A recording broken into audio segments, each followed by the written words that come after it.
What if a queen's child had lived? What if a marriage alliance had held? What if a single battle had gone the other way? History feels so solid. It feels like a story that was always meant to be. But it is not. It is a fragile thing built on moments of chance, on single decisions, on the survival of one person over another. We remember the names of queens who shaped the world. But what about the ones who could have, if only one small thing had been different? What if their stories had not ended in heartbreak, but in triumph? The world we live in today is just one possible outcome. So many others were buried along with them. Number 15, what if Anne Boleyn had borne a son? And Henry V pursued Anne Boleyn for 7 years. His first wife, Catherine of Aragon, had endured at least 6 pregnancies, yet only one child, a daughter named Mary, survived infancy. Anne Boleyn's coronation as queen in 1533 was one of the most lavish in English history, costing the equivalent of millions of dollars today. Her execution in 1536 was carried out by an expert swordsman brought from France, a supposed act of mercy from the king. The story of Anne Boleyn is a tragedy. It is a story of ambition, love, and brutal politics. Henry V broke with the Roman Catholic Church to marry her. He turned his kingdom upside down. He did all this for one reason. He needed a male heir. His dynasty, the Tudors, was new. It was not secure. A daughter could not guarantee its survival in the way a son could. Anne promised him a son. She gave him a daughter, Elizabeth. Then she had a series of miscarriages. The most devastating was in January 1536. She miscarried a male fetus of about 4 months. This event sealed her fate. Henry was convinced their marriage was cursed. Within 4 months, she was arrested on false charges and executed. But let's change one thing. Let's say that child, the boy she miscarried in 1536, had been born healthy. Let's call him Henry IX. Everything would be different. The entire course of English and perhaps world history would shift. First, Anne Boleyn's position would have been unassailable. She would have been the queen who succeeded where Catherine of Aragon had failed. She would have been the mother of the future king. Henry V's wandering eye, which had already started to fall on Jane Seymour, would have likely been reined in. He might still have had mistresses, but the political need to discard his wife would be gone. Anne would have remained queen. Her reformist religious views would have continued to influence the new Church of England. She was a patron of Protestant thinkers. With her at the king's side for another decade or more, the English Reformation would have likely become more deeply and permanently Protestant much earlier. There would be no back and forth between Protestantism and Catholicism. The most significant change would be the succession. There would be no King Edward VI, a frail boy king who died young. There would be no Queen Mary I, Bloody Mary, whose attempts to restore Catholicism tore the country apart. And most importantly, there would be no Queen Elizabeth, the Elizabethan age. A golden era of English culture, exploration, and national identity would simply not exist. William Shakespeare would have written his plays under a different monarch, perhaps a King Henry IX. The cultural landscape would be completely different. With a strong male heir, Henry IX, the Tudor dynasty would be secure. When Henry V died, this young king would take the throne. Anne Boleyn, as Queen Mother, would have been a powerful regent, shaping the early years of his reign. Her family, the Boleyns and the Howards, would have remained at the center of power. The political purges that characterized the later years of Henry V's reign might have been avoided. The international implications are huge. Elizabeth I's long, unmarried reign created decades of uncertainty. It also defined England's foreign policy. She played the Catholic powers of France and Spain against each other. Her support for Dutch rebels and her quiet approval of privateers like Francis Drake infuriated Philip II of Spain. This led directly to the Spanish Armada in 1588. The defeat of the Armada was a defining moment for England. It announced England's arrival as a major naval power and secured its Protestant future. With King Henry IX on the throne, this entire sequence of events changes. He would have married likely a Protestant princess from a German state or Scandinavia to secure his line and build alliances. This would have firmly planted England in the Protestant camp of Europe. The long Cold War with Spain might have happened differently, or perhaps not at all. A married king with his own heirs removes the central point of contention, the question of a Catholic claimant to the English throne. Mary, Queen of Scots, becomes a far less significant figure in this timeline. In our history, she was a constant threat to Elizabeth I because she was a Catholic with a strong claim to the English throne. For many English Catholics, she was the rightful queen. This led to numerous plots and eventually her execution. In a world with a healthy King Henry the Next and his own Protestant children, Mary's claim is virtually irrelevant. She might have remained a Scottish problem, but she would never have been the focus of English fears. She likely would have lived out her life, and the union of the English and Scottish crowns would not have happened in 1603 with her son James. The Stuart dynasty would never have ruled England. This means no King James I, no King Charles I, and therefore no English Civil War. The entire struggle between Parliament and the Crown that defined 17th century England might have taken a completely different path. The development of English constitutional monarchy born from that conflict would be stunted or altered beyond recognition. The political philosophy of John Locke, the Glorious Revolution of 1688, and the English Bill of Rights all stem from the Stuart period.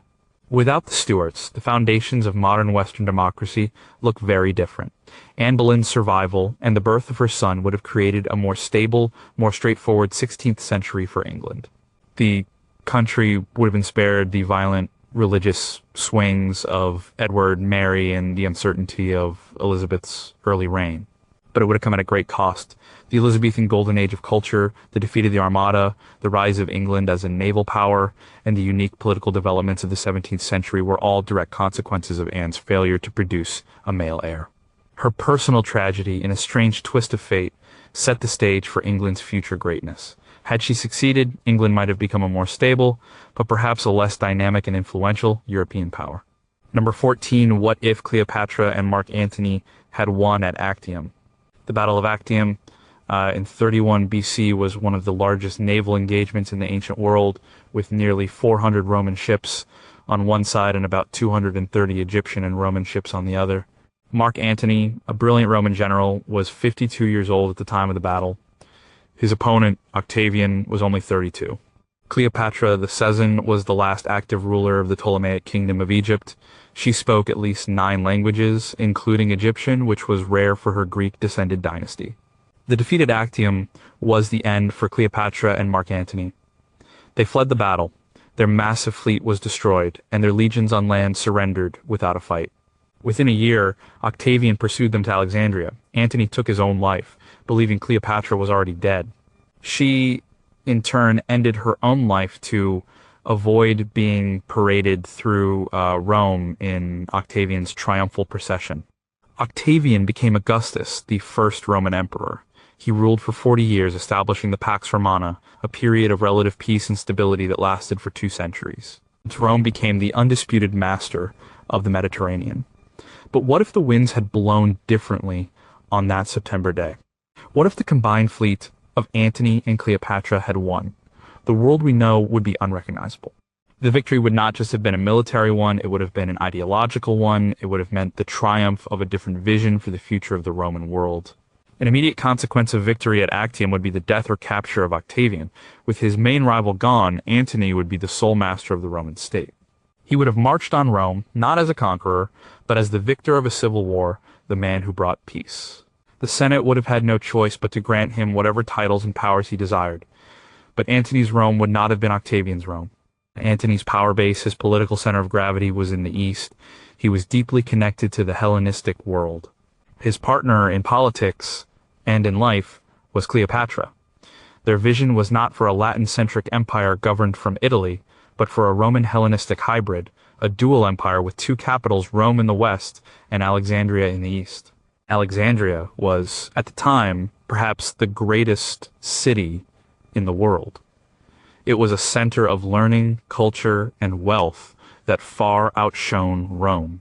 The Great Library of Alexandria was the intellectual heart of the Mediterranean. With Cleopatra as a co-ruler, Alexandria would have become an official imperial capital. The wealth of Egypt, the breadbasket of the ancient world, would have flowed not just to feed Rome, but to build and enrich this new eastern center of power. This shift eastward would have changed the very character of the Roman Empire. The language of government and culture in the East would have remained Greek, but it would have been on an equal footing with Latin, if not superior. Roman law and administration would have merged with Greek philosophy and Egyptian traditions. The pantheon of gods might have seen a syncretism of Roman, Greek, and Egyptian deities on a scale we can hardly imagine. The cult of Isis, already popular in Rome, might have become a central part of imperial worship. The long-term effects on culture and religion are staggering. The Roman Empire of our timeline was a Latin-dominated entity that eventually adopted Christianity. A Roman-Egyptian empire centered in Alexandria might have been far more resistant to this new faith emerging from Judea. The intellectual climate of Alexandria was one of philosophical debate and syncretism. Christianity might have been seen as just another one of many mystery cults, and it might never have gained the official support that allowed it to spread. Perhaps a different religion, a blend of Greco-Roman and Egyptian beliefs, would have become the state religion. The entire spiritual development of the Western world would be different. The political structure of the empire would have been different too. Octavian, as Augustus, established the Principate, a system where the emperor was technically the first citizen among equals, a fiction that maintained the forms of the old republic. Antony was a more traditional strongman. His rule might have been more of an open monarchy, styled after the Hellenistic kings he knew so well. He and Cleopatra had children together. Their son, Caesarion, who they claimed was the son of Julius Caesar, was already co-ruler of Egypt. Antony might have tried to establish a hereditary dynasty from the start, dispensing with the republican pretenses that Augustus maintained for decades.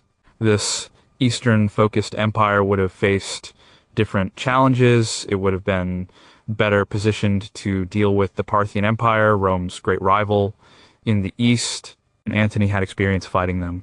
A stable, wealthy, and well-defended eastern frontier might have prevented centuries of costly wars.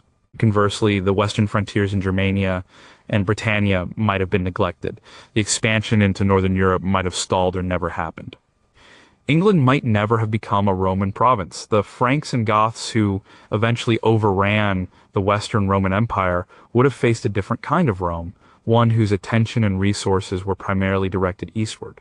Perhaps the Western Roman Empire would have collapsed much earlier, becoming a collection of semi-independent provinces, while the real heart of the empire, the wealthy, populous East, continued to thrive with Alexandria as its capital.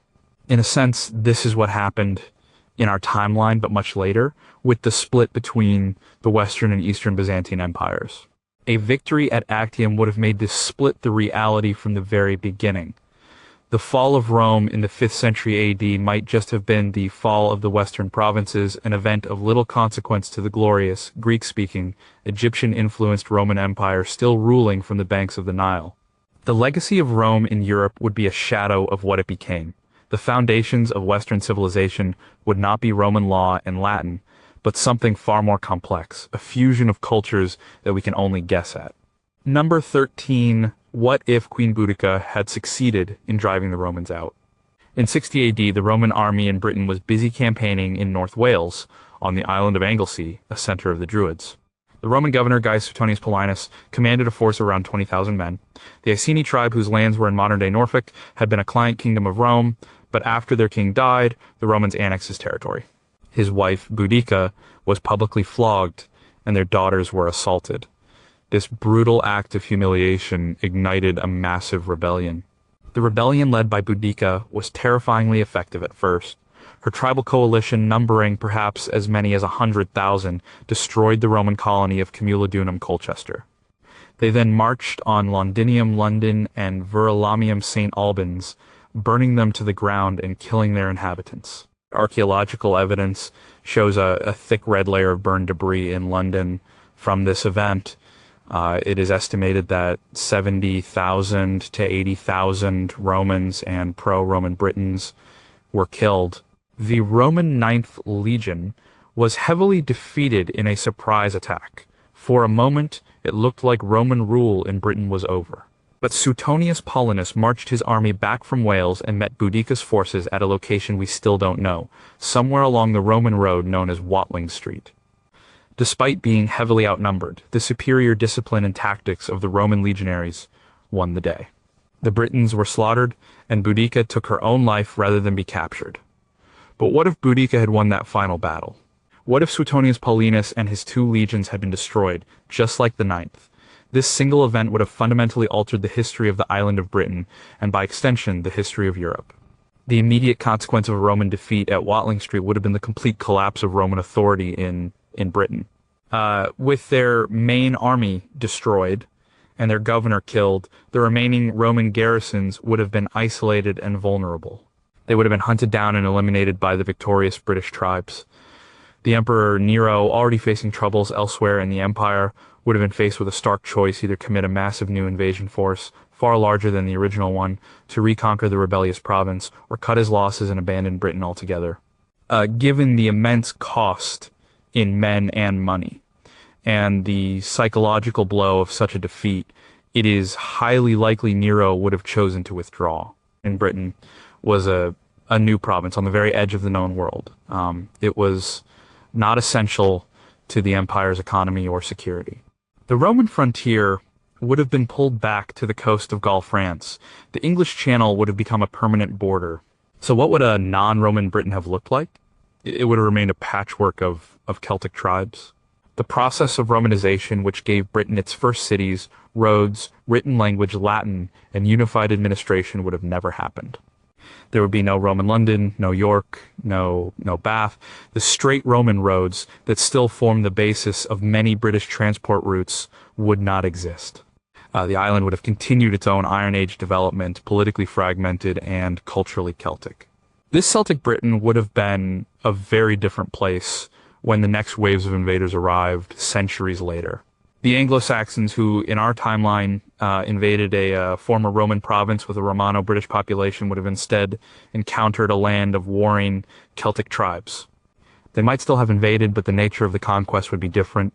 Without the remnants of Roman infrastructure and political organization to take over, their own kingdoms might have developed differently. The idea of England might never have formed. The island could have remained a mosaic of Celtic and Germanic kingdoms for centuries longer. The influence on language is profound. The English language is a Germanic language, but a huge portion of its vocabulary, especially the more sophisticated words, comes from Latin and French, which is a Latin-based language. This Latin influence came first through the Roman occupation, and then, much more significantly, through the Norman conquest of 1066. In a world where Britain was never Roman, the linguistic development would be entirely different. The languages spoken on the island would likely be a mix of Celtic tongues like Welsh and Gaelic, and a more purely Germanic language brought by the Anglo-Saxons with far less Latin influence. The arrival of Christianity would also be altered. Christianity came to Britain during the Roman period. St. Patrick, the Apostle of Ireland, was a Romano-Briton. Without a Roman province, the initial spread of Christianity would have been slower and might have taken a different form. The Celtic Christianity that developed in Ireland and Scotland might have become the dominant form across the entire island, rather than the Roman version that was reintroduced to England in 597 AD. The long and often tense relationship between the English Church and Rome would never have existed. Without a Roman Britain, there is no Hadrian's Wall. The Picts of Scotland would have no Roman frontier to raid. The relationship between the north and south of the island would be one of tribal warfare, not of a civilized empire trying to hold a barbarian frontier. Fast forward 1,000 years. Would William the Conqueror have invaded in 1066? His claim to the English throne was based on a complex web of relationships among the Anglo-Saxon and Scandinavian nobility of a unified England. Without that unified England, there is no throne to claim. The Norman conquest, which tied England to the continent for centuries and fundamentally shaped its political and social structure, simply doesn't happen. The feudal system, the French-speaking aristocracy, the castles that dot the English landscape, all of this is a consequence of 1066. A non-Roman Britain would have been a more isolated, more fragmented, and culturally very different place. It might have looked more like Ireland or Scandinavia than the England we know. It is highly unlikely that this alternate Britain would have gone on to build a global empire. The foundations of that empire, a unified state, a strong legal system, a navy born from centuries of continental rivalry, and a sense of unique destiny, were all in some way built upon the original Roman foundation. That Boudica's victory would have secured the freedom of her people, but it might have condemned the island of Britain to be a minor player on the fringe of European history. Number 12. What if Isabella I of Castile had not funded Columbus? By 1491, Christopher Columbus had been rejected by the courts of Portugal, England, and France. He was a persistent man with a radical idea to reach the East Indies by sailing west. Queen Isabella of Castile was preoccupied. She and her husband, Ferdinand of Aragon, were in the final stages of the Reconquista, the centuries-long effort to drive the Moors out of the Iberian Peninsula. The siege of Granada was their focus. Columbus was dismissed once again. He was actually on his way out of Spain when he was called back. Isabella had changed her mind. The total investment from the Spanish crown for Columbus's first voyage was about 2 million maravedis, a significant but not enormous sum. It was likely less than the cost of a single royal banquet. The decision was a gamble. It was a long shot. But Isabella took it. We all know what happened next. Columbus didn't reach the Indies. He stumbled upon a new world, the Americas. His voyages triggered a wave of European exploration, conquest, and colonization that changed the world forever. The Spanish Empire became the first global superpower, fueled by the gold and silver of the Americas. The Columbian Exchange transformed the ecosystems and diets of both the Old World and the New. But what if Isabella had stuck to her initial decision? What if her advisors had persuaded her that Columbus was a crackpot and that the money was better spent elsewhere? What if Columbus had given up and retired to a quiet life as a mapmaker? The discovery of the Americas by Europeans was probably inevitable. Portuguese sailors were already pushing down the coast of Africa and across the Atlantic. Sooner or later, a ship would have been blown off course. A fishing vessel might have found the rich fishing grounds off Newfoundland, but the way it happened and when it happened would have been completely different. And that changes everything. Without the Spanish-funded voyage of 1492, the discovery of the Americas might have been delayed by decades. Perhaps it would have been the Portuguese who made the first official contact, or the English, or even the French. Let's imagine it was Portugal. The Portuguese were focused on their sea route around Africa to India. Their interest in westward exploration was minimal. If they had discovered the Americas, their approach to colonization might have been very different from Spain's. The Portuguese model of empire was based on trade. They established coastal trading posts feitorias rather than conquering vast inland territories. Their colonization of Brazil, which happened later, was an exception. So, a Portuguese discovered America might have resulted in a series of coastal trading forts, engaged in commerce with the native peoples, rather than a massive, violent conquest of empires like the Aztec and Inca. The wealth that fueled Spain's golden age would have gone elsewhere. The massive influx of silver from mines like Potosi in Bolivia funded Spain's European wars for over a century. It allowed the Habsburg kings to fight the Protestant Reformation and the Ottoman Empire. Without this silver, the balance of power in 16th century Europe is completely different. Spain would have been a significant power, but not the superpower it became. The Protestant Reformation might have been more successful, as the Catholic Habsburgs would have lacked the funds to fight it on so many fronts. The Netherlands might have won their independence from Spain much earlier and with less bloodshed. The history of religious and political conflict in Europe would be rewritten. The nature of the colonization itself would change. The Spanish conquest was driven by a unique combination of religious fervor from the Reconquista and a lust for gold. They brought with them the encomienda system, a brutal form of forced labor. If another power, say England or France, had been the first to establish a major foothold, their motivations and methods would have differed. English colonization, when it eventually happened, was driven more by religious dissenters seeking freedom and joint stock companies seeking profit from agriculture and trade, particularly tobacco. French colonization was focused on the fur trade and alliances with native tribes. The brutal, large-scale extraction of precious metals that characterized the Spanish Empire might not have occurred, at least not in the same way. The demographic catastrophe that befell the native populations of the Americas due to disease was unavoidable. But the speed and scale of the political collapse of great empires like the Aztec and Inca were a direct result of the Spanish conquistador model.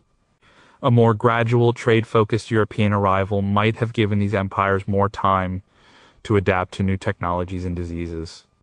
Their collapse might have been a slower decline rather than a sudden, violent shattering. Perhaps some native polities would have survived, adapting and adopting European technologies to maintain their independence, much like Japan did during its period of contact with the West. The Columbian Exchange would still happen, but its pace would be slower. Potatoes, tomatoes, and maize would still make their way to Europe, and horses and wheat would still come to the Americas. But a delay of 50 years would change the trajectory of population growth and economic development on both continents. Without the Spanish Empire in the Americas, the Atlantic slave trade would also look different. It was the immense demand for labor on Spanish and Portuguese sugar plantations in the New World that drove the horrific expansion of the trade in enslaved Africans. If the colonization model was different, less focused on large-scale plantation agriculture, from the start, the scale of this forced migration might have been reduced, or its peak might have occurred later in history. Isabella's decision was one of the most consequential gambles in history. By saying yes, she set in motion the creation of the modern world, for good and for ill. She unleashed the forces of globalization, imperialism, and cultural collision. Had she said no, the world of the 16th century would have been a far less dramatic place. The rise of Europe would have been slower. The fall of the Americas would have been different. The very map of the world, not just politically, but culturally and ethnically, would have been drawn with different lines. Number 11, what if, Elizabeth, I had married and produced an heir? Elizabeth, I was the Queen of England for 44 years. From the moment she took the throne in 1558, the most pressing question in her kingdom was, who will she marry? For decades, her council, her parliament, and her people begged her to marry and produce an heir to secure the Protestant succession. She received proposals from half the princes of Europe, including King Philip II of Spain, the Archdukes of Austria, and a future King of France. She also had a close and controversial relationship with her own subject, Robert Dudley. She used this marriage game as a masterful diplomatic tool, keeping potential enemies and allies in a state of hopeful suspense. But in the end, she never married. She became the Virgin Queen, married only to her kingdom. When she died in 1603, the Tudor dynasty died with her. The throne passed to her cousin, James VI of Scotland, uniting the crowns of England and Scotland. This decision to remain single defined her reign and shaped the future of Britain. But what if she had made a different choice? What if she had married either a foreign prince or an English nobleman and had a child who lived to inherit the throne? The consequences would have been enormous, echoing through the centuries. Let's first consider a foreign marriage. Suppose she had married Philip II of Spain, a match that was seriously considered early in her reign. This would have been a political earthquake. England would have been brought firmly back into the Catholic fold.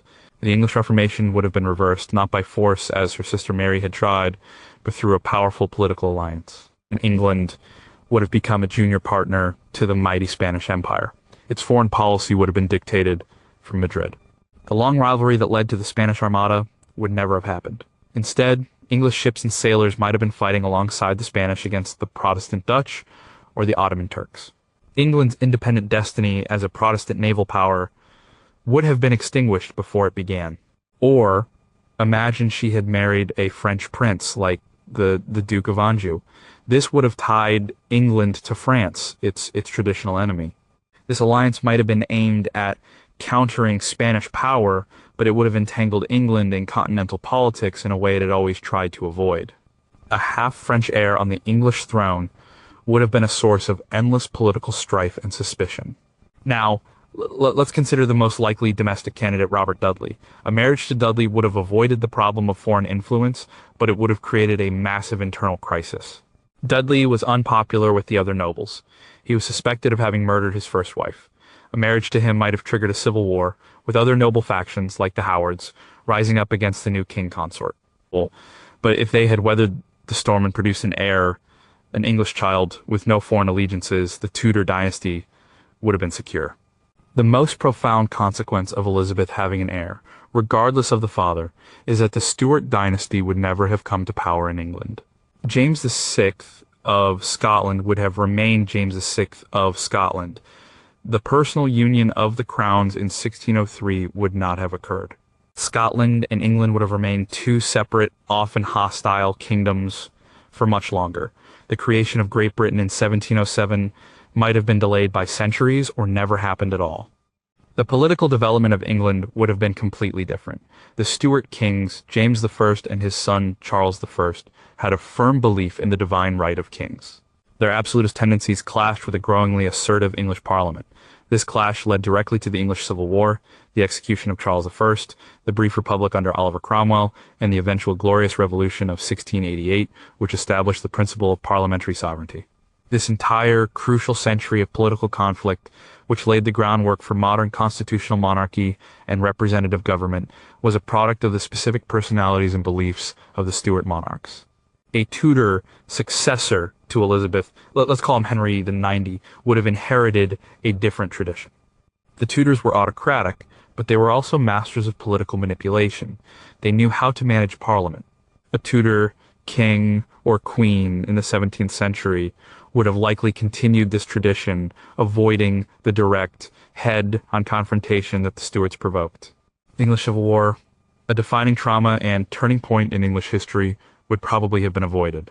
Without that war, the political and philosophical ideas it unleashed, ideas about liberty, the rights of the individual, and the limits of government, might never have developed in the same way. The intellectual foundations for the later American Revolution were built during England's 17th century struggles. A more peaceful 17th century in England could mean a very different 18th century in America. The cultural impact is also significant. Elizabeth's long, stable reign created the conditions for a cultural flourishing. The Elizabethan and Jacobean eras, the era of King James, were the time of Shakespeare, Marlowe, and Ben Jonson. While a different monarch would not have stopped people from writing plays, the specific character and concerns of the age, which were reflected in its literature, would have been different. The constant anxiety about the succession, the cult of the Virgin Queen, the threat of Spain, all of these themes vanished from the stage in a world where Elizabeth had a son. And Elizabeth's choice to remain unmarried was a personal one, but it had profound public consequences. It was a huge risk. For decades, her kingdom lived on a knife's edge, fearing a succession crisis or civil war, but her gamble paid off. It preserved England's independence and Protestant identity, and by creating a succession problem, it inadvertently set in motion the chain of events that would unite England and Scotland and forge a new kind of government through a century of conflict. Had she played it safe and done her duty as her counselor saw it, the Britain we know today and the political traditions it exported to the world would not exist. Number 10, what if Catherine the Great had not seized power? In 1762, Peter III was the Emperor of Russia. He had been on the throne for only 6 months. He was a deeply unpopular ruler. He was German by birth from Holstein and made no secret of his admiration for Prussia, Russia's great rival. He pulled Russia out of the 7 Years' War, effectively snatching defeat from the jaws of victory and betraying Russia's allies. He alienated the powerful Orthodox Church and the elite imperial guards. His wife was a German princess named Sophie, who had taken the name Catherine upon her conversion to Russian Orthodoxy. Their marriage was a miserable failure. Peter was unstable and cruel. Catherine was intelligent, ambitious, and cultivated powerful friends. In June 1762, while Peter was away, Catherine launched a coup. With the help of her lover, Grigory Orlov, and his brothers in the guards, she had herself declared empress. Peter III was arrested and, a week later, was killed in a supposed drunken brawl with his captors. Catherine denied any involvement, but few believed her. And Catherine the Great went on to rule Russia for 34 years. It was a golden age. She expanded the Russian Empire, defeating the Ottoman Empire and partitioning Poland. She promoted the arts and sciences, corresponded with Voltaire, and founded the Hermitage Museum. She was a true enlightened despot. Her reign firmly established Russia as a major European power. But what if the coup had failed? What if a loyalist officer had raised the alarm? What if the Guards' regiments had refused to support her? Catherine would have been arrested, imprisoned in a convent for the rest of her life, or perhaps even executed for treason. Her son, Paul, would have been Peter's heir, and Peter the Third would have remained on the throne. The history of Russia and Europe would have been radically different. Peter the Third's reign would have been a disaster for Russia's standing in the world. His first and most defining policy was his adoration of Frederick the Great of Prussia. He would have continued his policy of alliance with Prussia, turning Russia into a Prussian satellite state. The Russian army, which had been on the verge of crushing Prussia, would have been remade in the Prussian image. Russia's foreign policy would have been subservient to Berlin's. The enormous gains Russia was poised to make from the 7 Years' War would have been lost. Domestically, Peter's policies were erratic and alienating. His secularization of church lands and his contempt for Orthodox traditions would have led to constant unrest. He was planning a war against Denmark to pursue a personal claim to the Duchy of Schleswig, a war that had no benefit for Russia and would have been costly and pointless. His reign would have likely been short, unstable, and marked by rebellions and conspiracies. Perhaps he would have been overthrown eventually, but the damage would have been done. The momentum Russia had been building for decades under Peter the Great and his daughter Elizabeth would have been squandered. Without Catherine, there would be no great southern expansion of the Russian Empire. Catherine's wars against the Ottoman Empire were hugely successful. They gave Russia control of the northern coast of the Black Sea, including Crimea. This gave Russia access to warm water ports, a strategic goal for centuries. The city of Odessa was founded. This entire region, known as New Russia, Novorossiya, would have remained in Ottoman hands. Russia's geopolitical position would be much weaker, confined to the north and lacking a major outlet to the south. The partitions of Poland, which wiped the country off the map for over a century, might not have happened in the same way.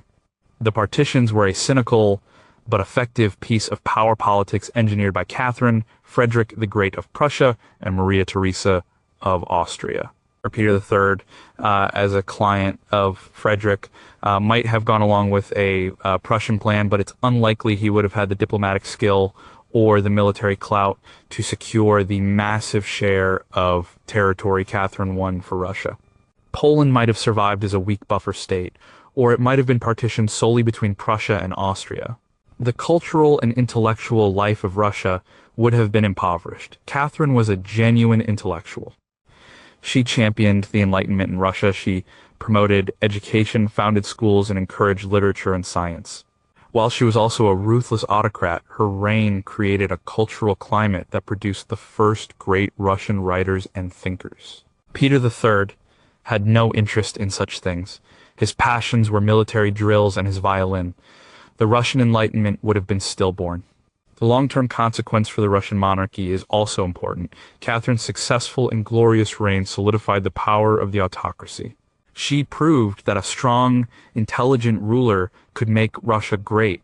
This legacy of strong arm, modernizing despotism, continued through the 19th century. A weak and chaotic reign under Peter III, followed perhaps by a series of coups and short-lived czars, would have weakened the institution of the monarchy itself. It might have led to an earlier rise of revolutionary movements or a different kind of political development, perhaps a monarchy constrained by a powerful nobility. Catherine's coup was a gamble. It was a power grab by an ambitious woman who knew her husband was a fool who was about to destroy her.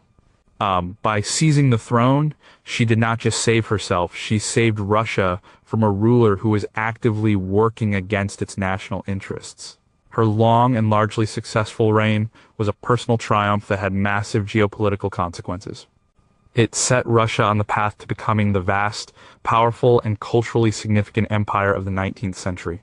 Without her, Russia's history might have been one of decline, subservience, and internal chaos. Number 9. What if Marie Antoinette had been a politically astute queen?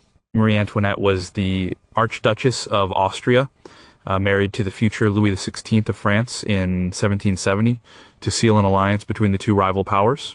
She was just 14 years old. She was famous for her extravagant lifestyle, her elaborate hairstyles, and her let them eat cake quote. which she almost certainly never said. During the French Revolution, she was vilified as a symbol of the monarchy's decadence and foreign corruption. She was executed by guillotine in October 1793, 9 months after her husband.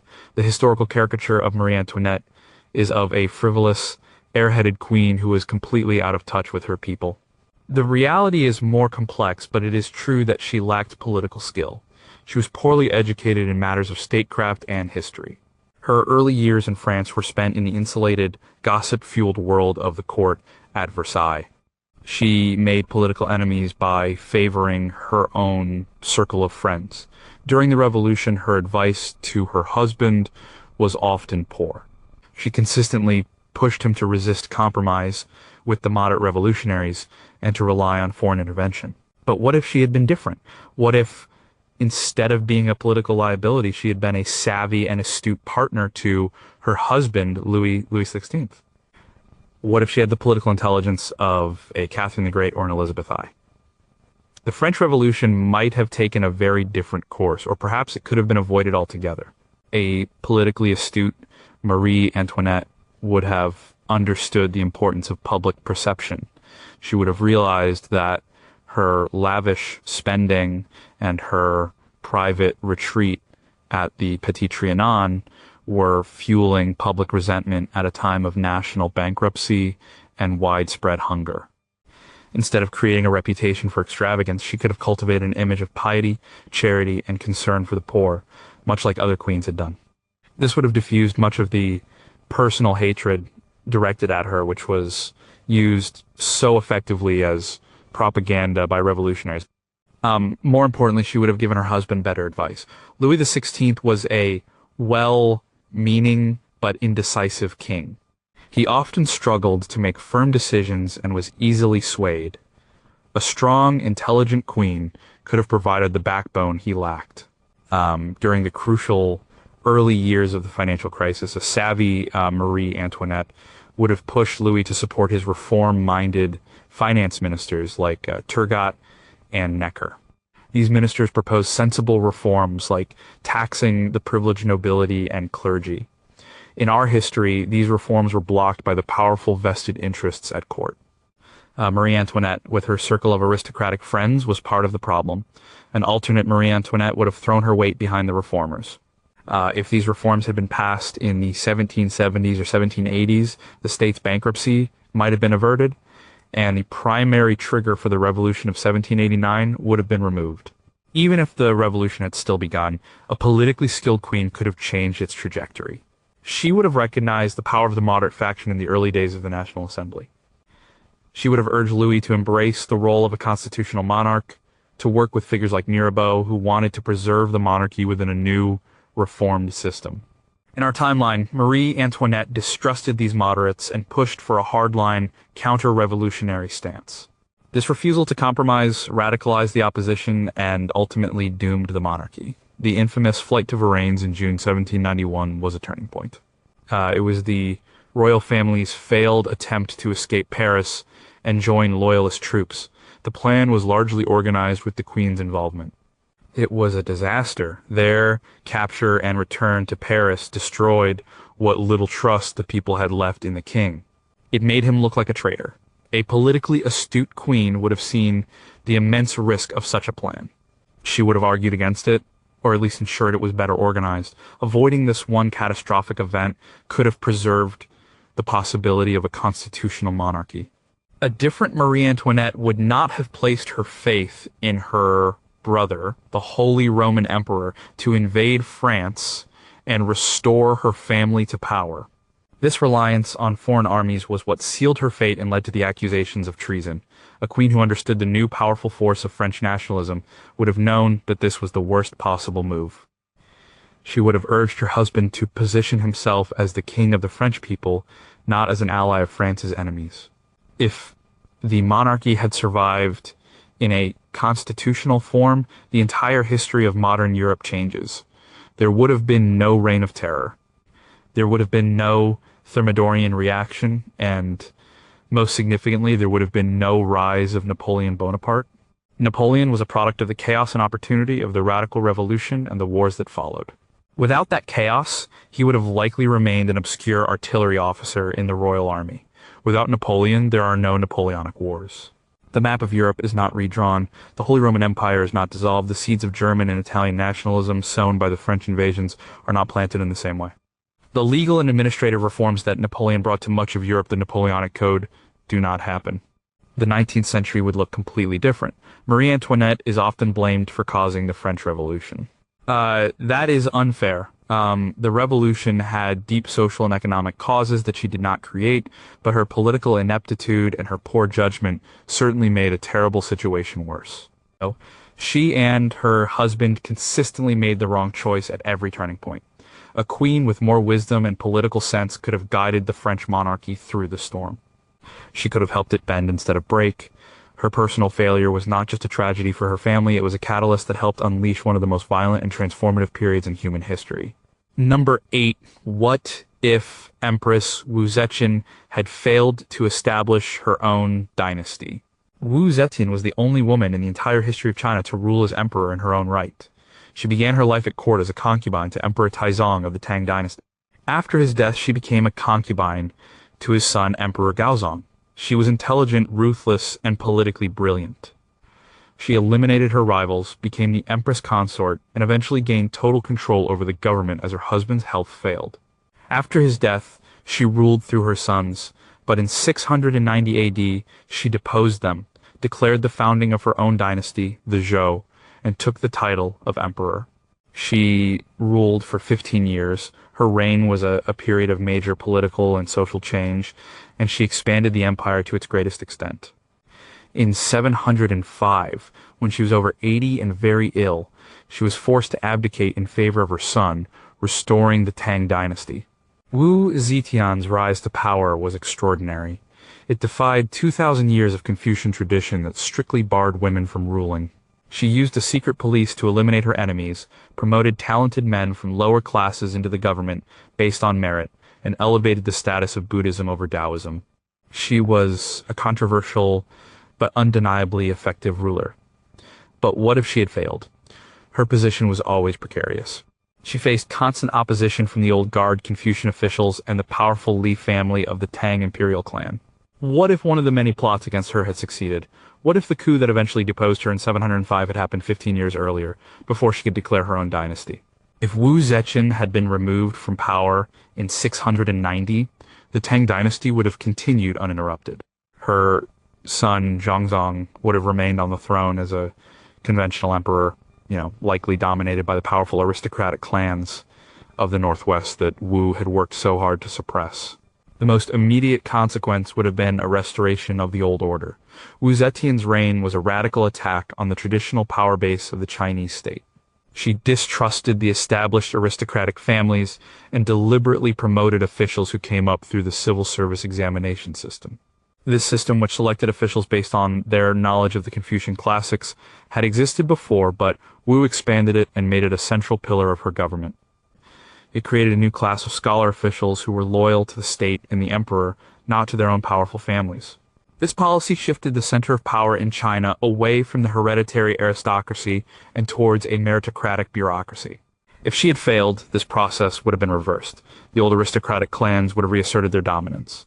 The civil service examination system might have withered, and Chinese government would have continued to be an affair of a few powerful families for much longer.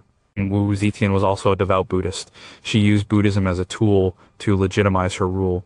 Prophecies were circulated claiming she was the reincarnation of a Buddhist savior. She funded the construction of massive temples and sculptures, including the giant Buddha at the Longmen Grottos, which is said to have been modeled on her own face. Her patronage made Buddhism a de facto state religion, giving it immense power and wealth. If she had failed, Buddhism would not have reached this peak of influence. The traditional Confucian and Taoist elites who were hostile to the foreign religion of Buddhism would have cracked down on it. The great flourishing of Buddhist art and philosophy under her reign would have been cut short. Her foreign policy was aggressive and successful. She expanded Chinese control deep into Central Asia and the Korean Peninsula. A weaker government, embroiled in internal power struggles after her removal, would not have been able to sustain this imperial expansion. The Tang Empire might have been smaller and less influential under a different ruler. The long-term impact on the status of women in China is also a crucial point. Wu Zetian's reign, while an anomaly, did show that a woman could govern as effectively as any man. She promoted talented women at her court. While it did not lead to a lasting change in the patriarchal structure of Chinese society, her example remained a powerful, if often condemned, precedent. Without her reign, there would be no historical example of a female emperor in China. The ideological constraints on women's roles would have been even more rigid and unchallenged. Perhaps the most interesting consequence is what would have happened to the capital city. Wu Zetian moved the primary capital from Chang'an, modern Xi'an, to Luoyang, her own power base. She built magnificent palaces and government buildings there. This move was part of her strategy to break the power of the Chang'an-based aristocrats. If she had been overthrown, the capital would have remained firmly at Chang'an. Luoyang would not have enjoyed its period as the center of the Chinese world. Wu Zetian's interruption of the Tang dynasty was more than just a palace coup. It was a social and political revolution. She challenged the very foundations of Chinese society, Confucian patriarchy, the power of the aristocracy, and the traditional religious hierarchy. Her failure would have meant a victory for the forces of tradition.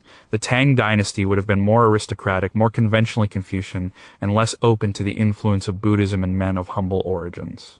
The China that emerged from the Tang period, with its powerful scholar bureaucracy, was in many ways a product of Wu Zetian's radical and successful seizure of power.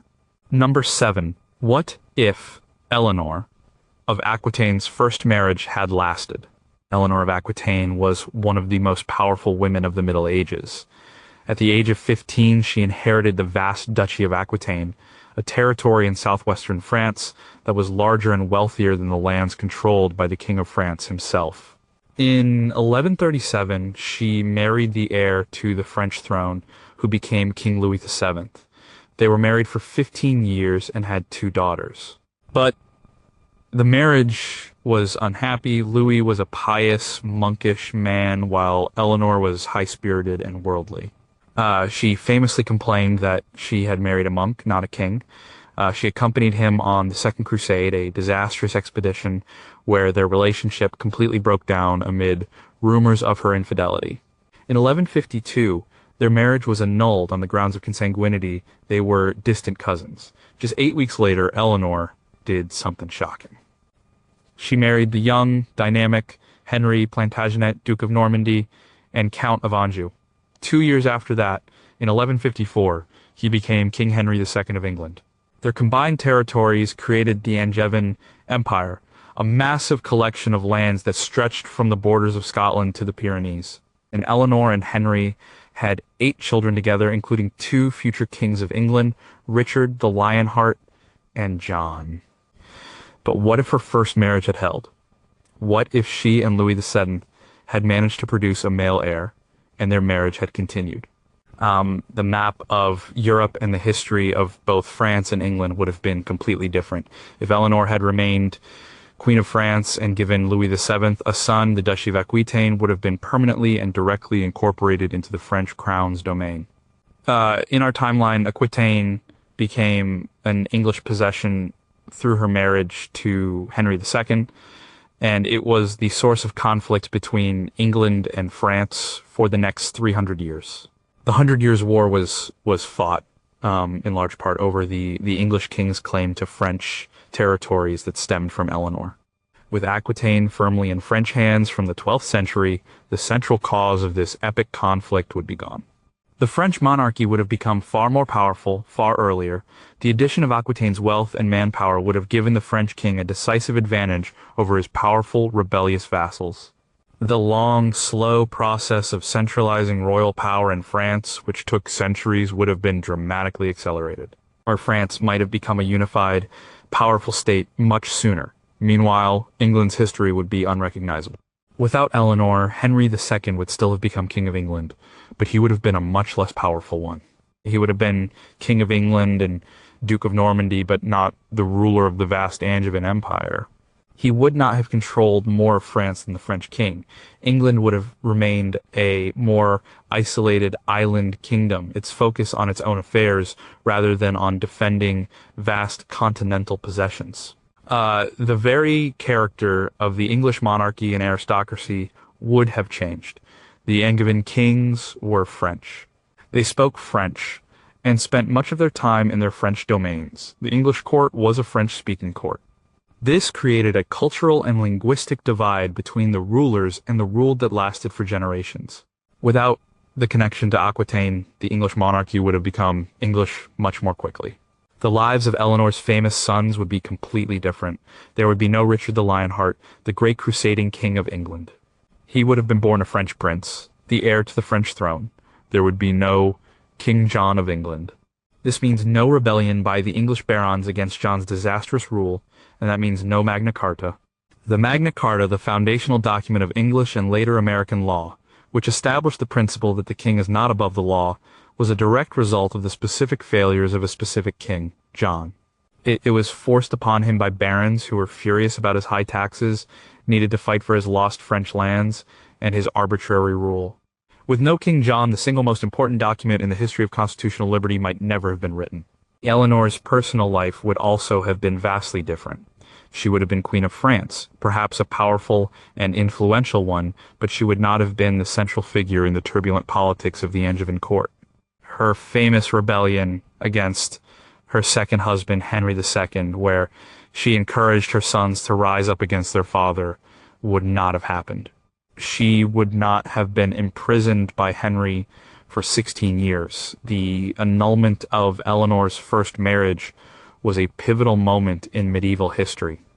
It was a personal decision based on an incompatible relationship, but it had staggering political consequences. It took the richest province of France and gave it to the King of England. This created an unstable and unsustainable empire that dominated European politics for a generation and set the stage for centuries of warfare between England and France. It also led through a long and twisted path to the creation of the Magna Carta. Had Eleanor and Louis just learned to get along, the world we live in would be a profoundly different place. Number 6. What if Mary, Queen of Scots, had defeated Elizabeth I? Mary Stuart became Queen of Scotland when she was just 6 days old in 1542. She was sent to France as a child and was briefly Queen Consort of France. A devout Catholic, she returned to a Scotland that was in the throes of a Protestant Reformation. Her reign in Scotland was a disaster marked by scandal, political intrigue, and rebellion. In 1568, she was forced to abdicate and fled to England, seeking the protection of her cousin, Elizabeth I. This was a fatal mistake. For many English Catholics, Mary was the rightful Queen of England. Elizabeth was, in their eyes, the illegitimate daughter of Henry V and Anne Boleyn. Mary became the focus of numerous plots to depose Elizabeth. After 19 years as a prisoner, Elizabeth reluctantly signed Mary's death warrant, and she was executed in 1587. Mary's execution was a dramatic event, but her real threat was while she was alive. She was the Catholic alternative to the Protestant Elizabeth. Her claim to the English throne was, by the laws of heredity, very strong. What if one of the many plots to place her on the English throne had succeeded? What if the Spanish-backed Wright-Dolphy plot of 1571 or the later Babington plot had managed to assassinate Elizabeth and install Mary as queen? The consequences for England would have been immediate and catastrophic. It would have meant a violent and bloody reversal of the English Reformation. Mary, as a devout Catholic, would have seen it as her sacred duty to restore England to the Catholic Church. This would not have been a peaceful process. The Protestant establishment, the bishops, the nobles who had grown rich on confiscated monastery lands, the merchants of London would not have given up their power and their faith without a fight. The result would have been a brutal religious civil war, far worse than the persecutions under Elizabeth's sister, Mary I. England would have been torn apart. On one side would be Queen Mary, supported by the old Catholic nobility of the north, and crucially, by foreign powers. Spain, under Philip II, would have poured troops and money into England to support her. The dream of a Catholic England, the client state of Spain, would have been within his grasp. On the other side would be the Protestant forces fighting for their religion and their national independence. It would have been a war of religion and a war against foreign domination. If Mary and her Spanish allies had won this civil war, England's destiny would be utterly transformed. You know, it would have become a Catholic kingdom firmly in the orbit of Spain. You know, the Elizabethan age with its flowering of national confidence, culture, and exploration would be remembered as a brief heretical interlude. The great figures of the era, like William Shakespeare, Francis Drake, and Walter Raleigh, would have lived in a very different world. Drake, the hero who circumnavigated the globe and harried the Spanish, would have been executed as a pirate. The defeat of the Spanish Armada in 1588 was a defining moment of Elizabeth's reign. It secured England's independence and Protestantism. In this alternate timeline, the Armada would never have sailed to attack England. Instead, Spanish ships would be in English ports, supporting the rule of a friendly Catholic queen. The rise of English sea power, which began with the defeat of the Armada, would be stopped in its tracks. The future of the Americas would also be different. The first tentative English attempts at colonization in North America under Elizabeth would have been abandoned. North America would have remained the uncontested domain of Spain and France for much longer. The 13 colonies that eventually became the United States would have never been founded, at least not by English-speaking Protestants seeking religious freedom and economic opportunity. The entire history of North America would be a story of Catholic Latin powers. What about Scotland? Mary was Queen of Scots. If she became Queen of England, the two kingdoms would be united under one monarch, just as they were under her son James in our timeline. But this would be a very different kind of union. It would be a union under a Catholic monarch imposed by force. The Protestant Kirk of Scotland would have fiercely resisted. The result would likely be a permanent state of rebellion and religious war in Scotland as well. The peaceful union of 1603 would be replaced by a forced, unstable union a generation earlier. Mary's victory would have been a triumph for the Counter-Reformation. It would have tipped the balance of power in Europe decisively in favor of the Catholic Habsburgs. The Dutch revolt against Spain might have been crushed without English support. The religious wars that ravaged Europe in the late 16th and early 17th centuries might have had a different outcome. The personal tragedy of Mary, Queen of Scots, is compelling. She was a romantic, tragic figure who was outmaneuvered by her more pragmatic and ruthless cousin. But her failure was a victory for the path England was on. Her success would have plunged the island of Britain into a dark age of civil war, foreign domination, and religious persecution. It would have erased the England of Shakespeare and the Armada from the pages of history and set the entire world on a different course. Number 5. What if Jadwiga of Poland had married her first love? In the late 14th century, Poland was in a precarious position. It was threatened by the powerful and aggressive Teutonic Knights to the north. Jadwiga, sometimes called Hedwig, became king of Poland in 1384 at the age of 10. The Polish nobles deliberately crowned her king, not queen, to emphasize that she was the monarch in her own right. She was betrothed to William of Habsburg, a young Austrian duke whom she had known since childhood, and by all accounts genuinely loved. Their marriage would have tied Poland closely to Austria and the Holy Roman Empire, anchoring it firmly in Western Christendom. But the Polish nobles had other ideas. They saw a greater opportunity to the east. The Grand Duchy of Lithuania was the last pagan state in Europe. It was vast, powerful, and also a rival to the Teutonic Knights. The nobles broke Jadwiga's engagement to William and arranged for her to marry Jogaila, the Grand Duke of Lithuania. Jogaila was nearly 30 years older than her and was a pagan. The deal was that he would convert to Catholicism along with his entire country and unite Lithuania and Poland under a single ruler. The young Jadwiga was heartbroken, but eventually agreed, seeing it as her duty. In 1386, she married Jogaila, who was baptized as Ladislaw. This marriage created the Polish-Lithuanian Union, a personal union that would eventually lead to the vast Polish-Lithuanian Commonwealth, one of the largest and most powerful states in early modern Europe.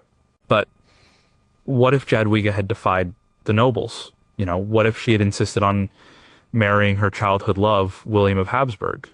This was a real possibility. William actually came to Krakow to claim his bride, and some accounts say they even attempted to consummate the marriage to make it binding. If she had succeeded, the history of Eastern Europe would have been completely different. A marriage to William would have created a Polish-Austrian alliance. Poland would have been drawn into the political world of the Holy Roman Empire. This would have strengthened its ties to the West, to German culture, and to the papacy. The immediate problem would have been Lithuania. Without the marriage alliance, Lithuania would have remained a pagan rival. The Teutonic Knights would have continued their crusade against the Lithuanians, and Poland would have been caught in the middle. The great Polish-Lithuanian victory over the Knights at the Battle of Grunwald in 1410, a defining moment in Polish and Lithuanian history, would never have happened. The Teutonic Knights might have eventually succeeded in conquering Lithuania, creating a powerful German state on Poland's eastern border. The conversion of Lithuania to Christianity would still have happened eventually, but it might have been a much more violent process done at the point of a sword by German knights rather than through a diplomatic marriage. The Polish-Lithuanian Commonwealth would never have existed. This state, which was formally established in 1569, was a unique political entity. It was a multi-ethnic, multi-religious republic of nobles with an elected king. It was a haven of relative religious tolerance at a time when the rest of Europe was tearing itself apart in religious wars. Its culture was a unique blend of Polish, Lithuanian, Ruthenian, Ukrainian, Belarusian, and Jewish influences. All of this would have been lost. Instead, Poland would have become a more typical Central European kingdom, closely aligned with Austria and Hungary. It might have become part of the Habsburg domains, losing its independence. Its cultural and political development would have been oriented westward towards Vienna and Prague rather than eastward towards Vilnius and Kiev. And the long-term geopolitical consequences are immense. The Polish-Lithuanian Commonwealth acted as a massive buffer between Western Europe and the rising power of Muscovy Russia. It blocked Russian expansion westward for centuries. In the early 17th century, Poland-Lithuania was so powerful that it even occupied Moscow for a time. Without this powerful commonwealth, the rise of Russia would have been much faster and easier. Russia would have expanded westward much earlier, absorbing the lands of modern-day Ukraine and Belarus centuries before it actually did. The balance of power in Eastern Europe would have shifted dramatically in Russia's favor. The cultural identity of the peoples of Eastern Europe would also be different. The Polish influence on the culture and language of Ukraine and Belarus was profound. In this alternate timeline, these lands would have been under Lithuanian or later Russian influence for a much longer, uninterrupted period.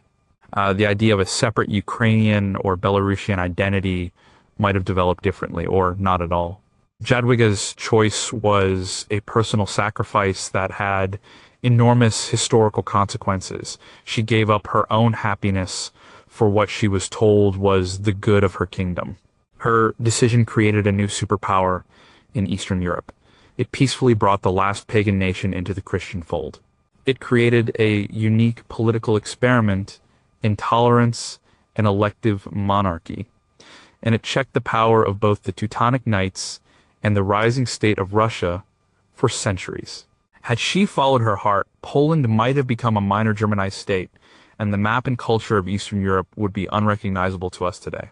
Number 4, what if Empress Theodora had not persuaded Justinian to stay? In 532 AD, the city of Constantinople was engulfed in riots. The Nika riots, as they came to be known, started as a protest by rival chariot racing factions, the Blues and the Greens, in the Hippodrome. But they quickly escalated into a full-blown insurrection against the Emperor Justinian. The crowds were angry about high taxes and the perceived arrogance of some of Justinian's officials. They burned much of the city to the ground, including the original Hagia Sophia church. They even crowned a new emperor. Justinian's position seemed hopeless. His generals advised him to flee. The boats were ready at the palace harbor. Justinian was about to abandon his capital and his throne. At this critical moment, his wife, the Empress Theodora, stood up and made a famous speech. She had come from a humble background, an actress and courtesan, and she was a woman of incredible strength and intelligence. She told the assembled council that she would not flee. She said that royalty was a fine burial shroud, and that the imperial purple is the noblest winding sheet. Her courage shamed the men into action. Justinian, emboldened by his wife, ordered his loyal general Belisarius to take his troops into the hippodrome and crush the revolt. When Belisarius did so with brutal efficiency, an estimated 30,000 rioters were killed. The rebellion was over. Justinian was safe, but what if Theodora had lost her nerve? What if she had agreed with the generals and urged her husband to flee? Justinian would have boarded the ship and sailed away. The new emperor Hypatius would have taken power. The reign of Justinian, one of the most important in the history of the Byzantine or Eastern Roman Empire, would have been over after just 5 years. The most immediate and visible consequence of Justinian's flight would be architectural.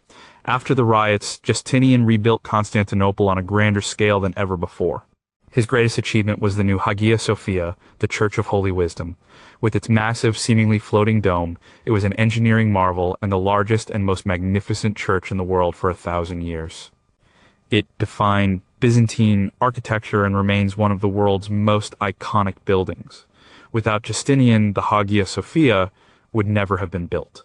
The heart of Constantinople would look completely different, but the consequences go much deeper than architecture. Justinian's reign was defined by two great ambitions: the reconquest of the lost Western Roman Empire and the codification of Roman law. Both of these projects would have been abandoned. Under the command of his brilliant general Belisarius, Justinian's armies reconquered North Africa from the Vandals, Italy from the Ostrogoths, and parts of Spain from the Visigoths. For a brief period, the Mediterranean was once again a Roman lake. This massive undertaking was incredibly expensive and difficult. A lesser emperor, or the usurper Hypatius, would never have attempted it. Without Justinian's reconquest, Italy would have remained a Gothic kingdom. The brief restoration of Roman rule there, which had a profound impact on the development of the papacy and the future of the Italian peninsula, would not have happened. The Byzantine Empire would have remained an Eastern Greek-speaking empire, and its dream of restoring the old Roman Empire would have died in 532. Perhaps even more important was Justinian's legal work. He commissioned a group of scholars to collect, edit, and organize the vast, chaotic body of Roman law, which had accumulated over 1,000 years. The result was the Corpus Juris Civilis, or the body of civil law, often known simply as the Code of Justinian. This legal code was Justinian's most enduring legacy. It became the basis for the legal systems of most of modern Europe. Concepts like innocent until proven guilty, and the principles of contracts and evidence that are fundamental to Western law have their roots in this code. It was a monumental achievement of organization and rational thought. Without Justinian, it would never have been created. The development of law in Europe would have followed a completely different, likely more fragmented and less sophisticated path. Theodora's influence was felt throughout Justinian's reign. She was a champion of the rights of women. She pushed through laws that increased women's property rights, made it illegal to force women into prostitution, and gave women more power in divorce cases. She was also a supporter of the Monophysite Christian sect, a group considered heretical by the Orthodox establishment. Her patronage protected them from persecution. Without her, the legal status of women in the empire would not have improved, and the religious landscape would have been less diverse. Theodora's speech was a single moment of courage that changed the world. It saved her husband's throne and allowed his ambitious, transformative reign to continue. Without that speech, there would be no Hagia Sophia. The map of the 6th century Mediterranean would look different, and the legal foundations of Western civilization would be resting on a much weaker base. It is a powerful example of how one person's refusal to give up in a moment of crisis can echo through history. Number 3, what if Queen Victoria had died in childbirth? Queen Victoria ruled the United Kingdom for 63 years, from 1837 to 1901. Her reign, the Victorian era, was a period of unprecedented industrial, cultural, political, and scientific change, and saw the massive expansion of the British Empire. She had 9 children with her husband, Prince Albert. These children married into royal and noble families across the continent, earning Victoria the nickname, the Grandmother of Europe. She survived at least 8 assassination attempts during her long reign. However, the greatest danger she faced was one common to all women of her time: childbirth. Yeah, Victoria hated being pregnant and suffered from postnatal depression, but she endured 9 pregnancies. In the 19th century, before modern medicine, childbirth was a life-threatening event, even for a queen. What if Victoria had died during one of her early pregnancies? Let's say she died in 1841, giving birth to her second child, the future King Edward VII. She would have been just 22 years old and would have reigned for only 4 years. The Victorian era, as we know it, would not have happened. The immediate consequence would have been a major succession crisis. Her newborn son, Albert Edward Bertie, would have been king as an infant. This would have meant a long period of regency. The regent would likely have been Victoria's husband, Prince Albert, or perhaps her uncle, the unpopular King of Hanover. A regency, especially one led by a German prince consort, would have been a period of political instability and weakness for the monarchy. And Prince Albert was a man of great intelligence and vision. He was the driving force behind the Great Exhibition of 1851 and a champion of reform and modernization. But his influence was entirely dependent on his position as the Queen's husband. As regent for a boy king, his position would have been much more precarious. He would have faced jealousy and opposition from the British aristocracy. His ambitious projects might have been blocked. His careful constitutional approach to monarchy might not have taken root. The identity of the monarchy would be completely different. Victoria and Albert together created the model of the modern British monarchy, a family-oriented, respectable, and morally upright institution that remained above partisan politics. Victoria's long widowhood after Albert's death in 1861 created the image of the stoic, black-clad empress, a symbol of the nation and the empire. All of this would be gone. The monarchy under the notoriously pleasure-loving Edward VII, who would have come to the throne much earlier, after a long and possibly unstable regency, would have had a very different character. The Victorian values of sober respectability and moral earnestness might not have become so central to British culture. The political landscape of Britain would have changed. Victoria, over her long reign, developed a deep knowledge of government. She worked with 10 different prime ministers from Melbourne to Salisbury. While she was a constitutional monarch with limited direct power, her influence was significant. She had a famous and often difficult relationship with prime ministers like Peel, Palmerston, and Gladstone. Her personal preferences and her long experience mattered. A succession of different monarchs, the infant Edward VII, followed by a much younger and less experienced adult Edward VII, would have meant a different dynamic between the Crown and Parliament during a crucial period of political reform. The British Empire would have developed differently. Victoria became the Empress of India in 1876. She was a powerful symbol of imperial unity. The personal connection that many people across the empire felt to this distant, almost mythical queen was a real and powerful force.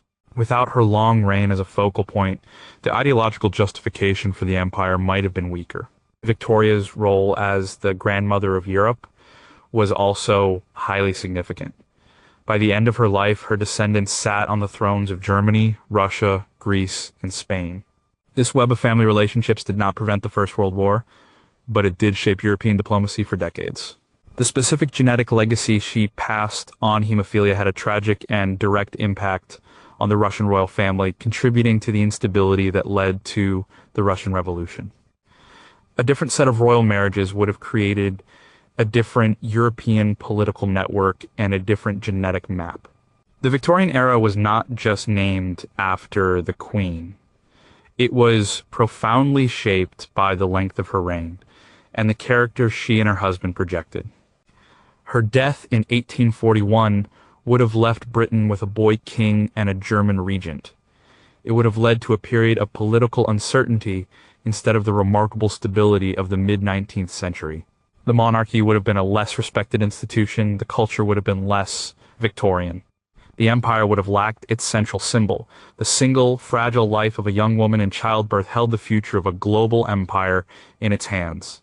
Number 2, what if Isabella of France had remained loyal to her husband?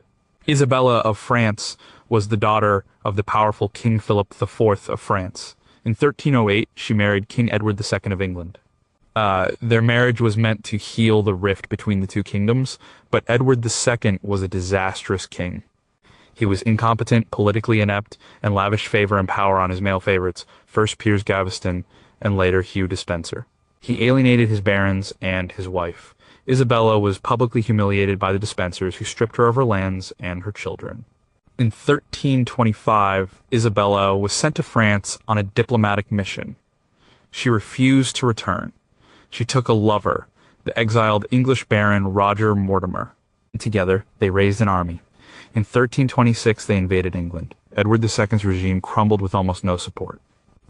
He was captured and forced to abdicate in favor of his and Isabella's young son, Edward III. Edward II was later killed in prison.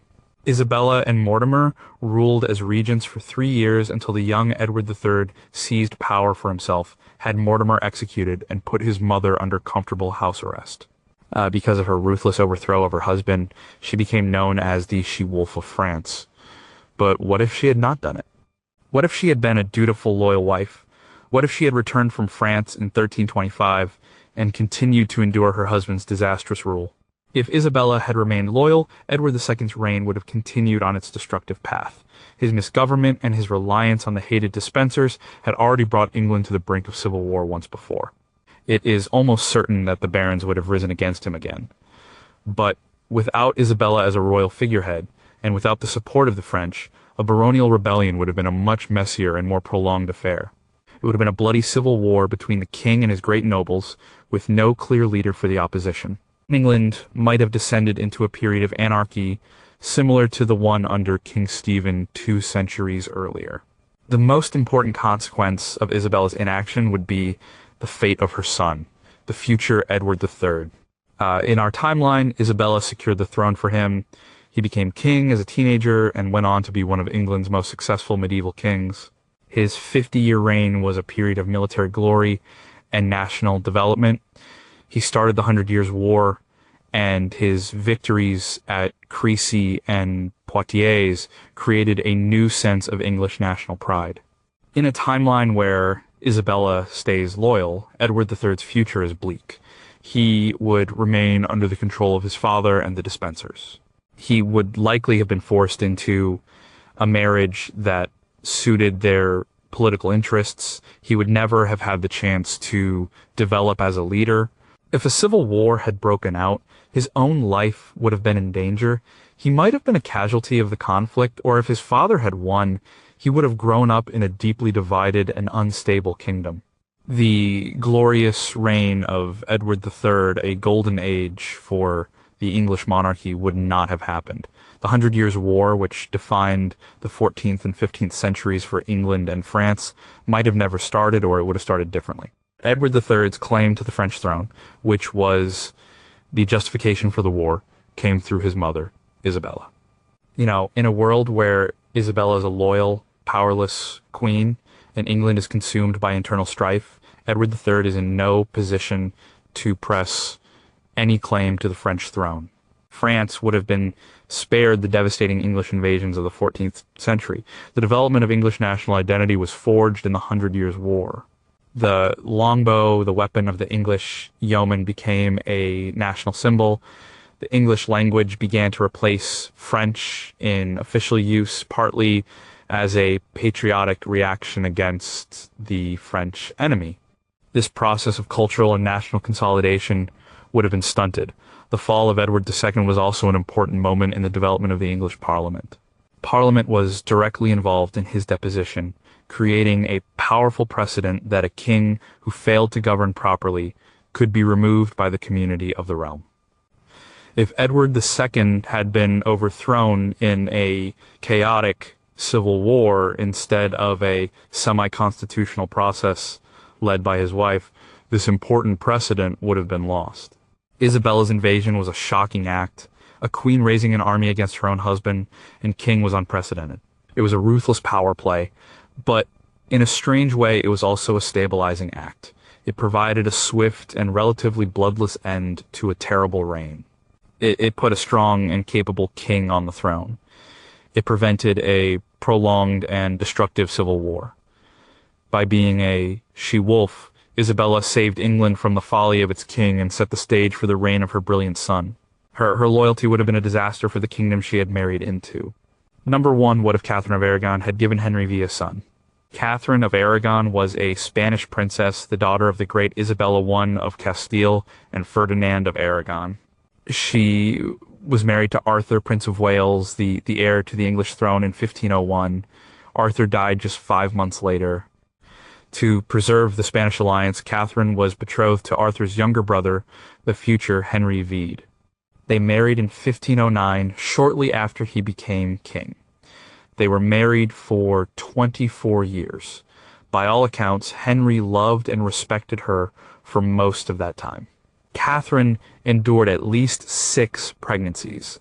In 1511, she gave birth to a son, Henry, Duke of Cornwall. There were great celebrations, but the baby died after just 52 days. Only one of her children, a daughter named Mary, born in 1516, survived. By the mid-1520s, it was clear that Catherine, now in her 40s, would have no more children. Henry's desperate desire for a male heir led him to seek an annulment of their marriage so he could marry Anne Boleyn. The Pope's refusal led Henry to break with the Catholic Church, declare himself the supreme head of the Church of England, and begin the English Reformation. This is the great what if of Tudor history. It all comes down to the survival of one baby boy. What if Henry, Duke of Cornwall, had lived? Or what if any of Catherine's other male children had survived infancy? If Catherine had produced a healthy male heir, Henry V would have had no reason to end their marriage. He would have remained a devoted husband. The great matter of the king's divorce would never have arisen. And if there was no divorce, there would be no break with Rome. England would have remained a Catholic country.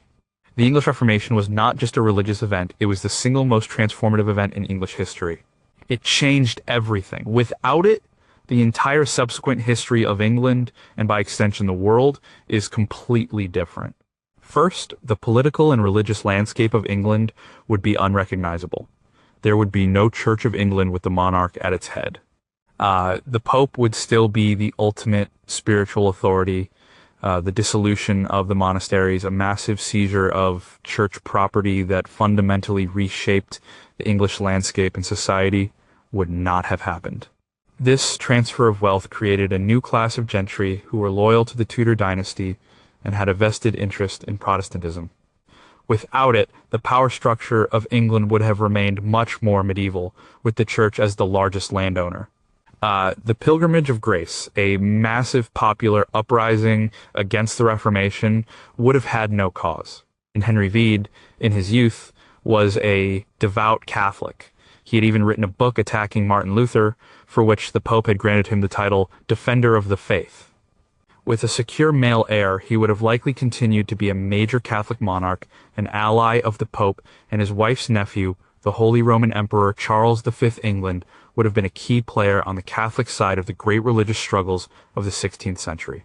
The succession would have been straightforward. The future king would be Henry the Next, a prince of Spanish and English blood, raised as a devout Catholic by his mother.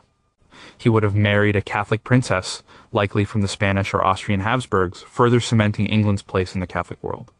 There would be no Anne Boleyn as queen, therefore there would be no Elizabeth I. The Elizabethan age, with its cultural brilliance and its establishment of England as a major Protestant power, simply vanishes from history. The long, tense Cold War with Spain that defined Elizabeth's reign would be replaced by a close alliance. There would be no Spanish Armada because England would be Spain's ally, not its enemy. The development of English national identity would be different. The Reformation and the threat of foreign Catholic invasion helped to create a powerful sense of Englishness tied to Protestantism. This Protestant nationalism was a major force for centuries. Without it, English identity would have remained more closely tied to the broader world of Catholic Christendom. The long-term consequences for the world are staggering. English colonization of North America was driven in large part by people fleeing religious persecution in England, Puritans, Quakers, and others. Without the English Reformation and the religious strife it created, the motivation for founding colonies like Massachusetts or Pennsylvania disappears. North America would likely have been colonized exclusively by Spain and France. The United States of America, a nation founded on principles that grew out of English Protestant descent and political thought, would not exist. The English language, the global language of today, spread around the world with the British Empire. The British Empire itself was a product of the economic and political forces unleashed in the centuries after the Reformation. A Catholic England allied with Spain and less focused on naval power and overseas expansion might never have built such an empire.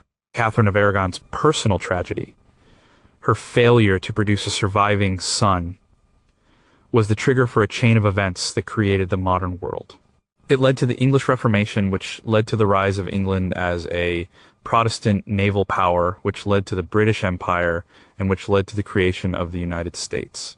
Had one small boy, Henry, Duke of Cornwall, lived, England might have remained a second-tier Catholic power on the edge of Europe.